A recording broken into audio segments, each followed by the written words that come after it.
ہمارے نبی صلی اللہ علیہ وسلم نے پہلی مرتبہ کرایا تھا تو عمر نے کیا، اس لیے یہ جب سے چلا رہا ہے تو اس کی کوئی انتہا نہیں ہے، اس لیے سب بیدار ہو اور اس کے لیے تیار ہو کے خاموش آندولن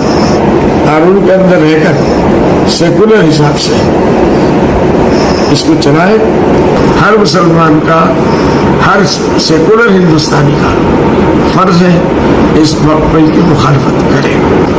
جو ہے اس کو ملک گیر آندولن چلانے کی ضرورت ہے، اور یہ پھسپھسا ہونے سے نہیں چلے گا۔ میرا مشورہ ہے اکابرین سے اس کو لے کے پورے ہندوستان میں گاؤں گاؤں میں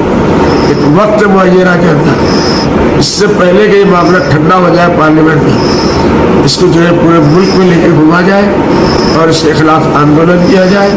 تاکہ گورنمنٹ جیسے کسانوں کا معاملے مجبور ہوئی ہے اس معاملے میں گورنمنٹ مجبور ہو جائے اور اس ملک کو واپس کرے۔ سیکولر ہندوستانیوں سے کہتا ہوں کہ اس آندولن میں اس سے ساتھ دیں، اللہ ان کا بھلا کرے۔ یہ آج ایک مچھلی کو کھا رہے ہیں، کل آپ کے اوپر بھی ہاتھ ڈالیں گے،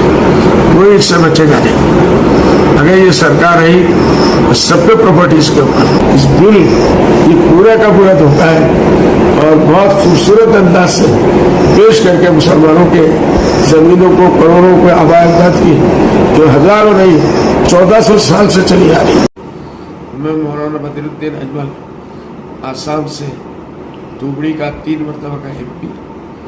اور آسام اسمبلی کا 1 ٹرم کا ممبر، میں بڑے دکھ کے ساتھ یہ کہنا چاہ رہا ہوں کہ اس مرتبہ میں پارلیمنٹ میں نہیں رہا، بدنصیبی ہے، ورنہ ہم بھی اپنا بیان دل کھول کے رکھتے۔ میں وقت بل کے اوپر 2 دن سے لوک سبھا میں کل ہوا اور آج پورے دن سے راجیہ سبھا میں ہو رہا ہے۔ فیصلہ وہی ہونا ہے کیونکہ گورنمنٹ کی میجورٹی ہے، NDA گورنمنٹ کی، تو وہ اس کو پاس کرا لے جائے گی، لیکن نہ حق پاس کرانا یہ تو ہمارے ہندوستان کے رواج ہے، جس کی لاٹھی اس کا بھینس۔ میں ان تمام پارٹیوں کے لیڈروں جنہوں نے اس بل کی مخالفت میں اپنی پارٹیوں کو لگا دیا، ان کو اور ان کے ان سارے MPs کو جنہوں نے بیان دیا اور زبردست بیان دیا، زبردست طریقے سے مخالفت کی، اور ان MPs کو بھی جو ان کو موقع نہیں ملا، لیکن ان کے جذبات جو ہے وہ بہت ہی مضبوط تھے، اگر ان کو بھی موقع ملتا تو وہ بھی اسی طریقے سے مخالفت کرتے۔ اب میرا یہ کہنا ہے کہ یہ وقت بل ملک میں اور مسائل ہیں، مہنگائی کا مسائل ہے، بے روزگاری کا مسائل ہے، عورتوں کے مسائل ہیں، اور ہر طریقے سے مسائل میں ملک گھرا ہوا ہے۔ مودی گورنمنٹ اس وقت ان تمام ناکامیوں کو چھپانے کے لیے اچانک بجٹ بل کے اندر اس کو لے آئی، اور اس کو کرانا ہے ان کی ذمہ داری ہے۔ جو حق والے لوگ ہیں ان کی مخالفت کرنا یہ ان کی ذمہ داری ہے۔ اس لیے یہ بل صرف اور صرف میرے حساب سے ایک مقصد کے لیے لایا گیا ہے کہ مسلمانوں کے جو پورے ملک میں باپ دادا نہیں ہزاروں سال سے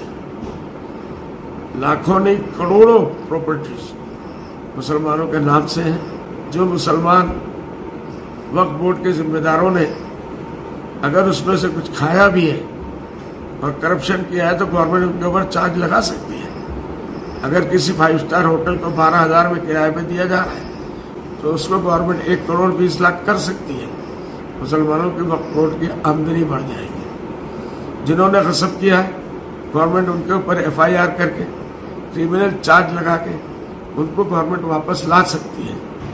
لیکن اس طریقے سے سرکار نہ جا کر سرکار اس کو جو ہے نیا بل لا کے ایسے قوانین بنانا چاہتی ہے کہ مسلمانوں کا اس کے اوپر کوئی حق ہی نہ رہے۔ تو یہ کروڑوں پراپرٹیز گورنمنٹ اپنا کے ایک کلیکٹر کے ہاتھ میں دیا۔ لوگ یہ کہتے ہیں کلیکٹر ہاتھ میں کچھ نہیں ہے، کلیکٹر سب کچھ کرتا ہے۔ میں 15 سال MP رہا ہوں، اس کے ہاتھ میں سب کچھ ہے، اس کی رپورٹ پر دلی بھی کام کرتی ہے۔ اس لیے جو بھی ہوگا کلیکٹر آفس سے ہوگا، RSS